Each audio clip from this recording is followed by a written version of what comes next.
For more on this, though, we have a great guest for you. John Hiatt is joining us. He's a railroad investigator, former railroad engineer as well. And John, you're joining us on the phone. And just so you know, our viewers are taking in the scene of the accident last night. From what you've seen, from what you've read, what do you think happened here?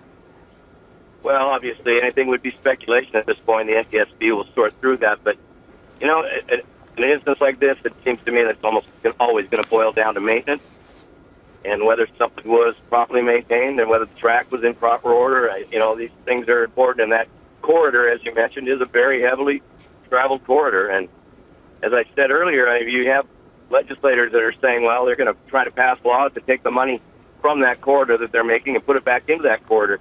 I just think that's a no-brainer. It should be that way all over the entire system because the infrastructure in the railroad industry in general is probably in need of a lot of work. We certainly talk about infrastructure a lot, mainly when it comes to our roads and our bridges. But today, of course, focused on the railways, John, as you point out. Before we reach the conclusion of what happens, we have to take in what happened from the black box and also from the interviews that are taking place, including with the conductor. What kind of timeline are we looking at for answers? Well, obviously, they have to do their thing. And with the NTSB, I think you'll be hearing something on the black box results probably in the next couple of days. There was an outward-facing camera on the lead locomotive, which should be easily attainable and readable, and they'll probably have some of that viewed in the next 24, 48 hours. And these things do take time, but they're going to have to go through maintenance records and so forth. And again, I know from working firsthand in the railroad industry that the profits aren't lagging. Certainly the maintenance, I believe, is. Talk to us a little bit more about that specifically. What do you think needs to be done in our railways? And when you wake up to a headline like this, what first goes through your mind, John? Well, as a former engineer, I mean, it's just a horrifying experience. I feel so bad for all the people involved and both the employees and the passengers. And it shouldn't be that when you go climb on Amtrak or any train that you're going to even have to consider in the back of your mind that the mechanics of it may not function properly. And I don't know. I just believe, again, that the stress needs to be put on the maintenance that's being done because the traffic is increasing. And it seems to me, from my experience around the industry, the maintenance people are probably dwindled down to a lower point than they have been for quite some time.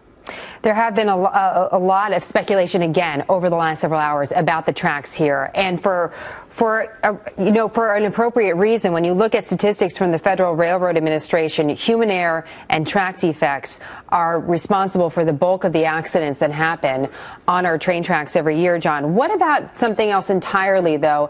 It hasn't been ruled out. What about mischief? What about someone putting something on the track, trying to cause some sort of accident? I mean, the tracks are not that far away from the streets, especially in this area. I have had that fear for a very long time because our railroad industry, our track structures are very accessible. And I've always been concerned about that. And I will be honest with you, my father-in-law was a former railroad policeman for 35 years. They don't have the same police forces that they used to have. They don't have the same manpower in security that they used to have. And that's a great concern. So you're telling us that there's a security concern, that perhaps there's a maintenance concern as well.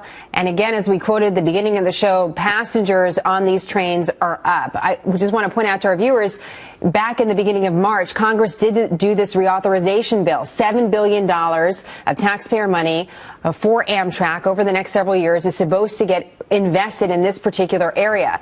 John, again, at the early stages we're in, where do you think the investment needs to be made? And do you think it's safe to ride the railroads in our country?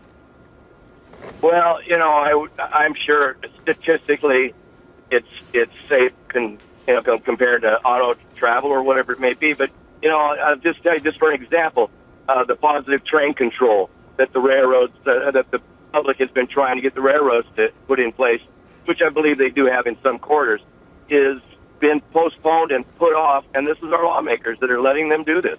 20 years ago, there was a head-on collision, and they promised the families of Kelso, Washington, of that collision that they were going to put positive train control in. 20 years later, it's not there. So it's all about the money. There's just no doubt about it. Certainly sets us up for a lot of conversation over the next several hours and next several days. John, I hope you'll come back on the program. Really appreciate your perspective today. Thank you so much.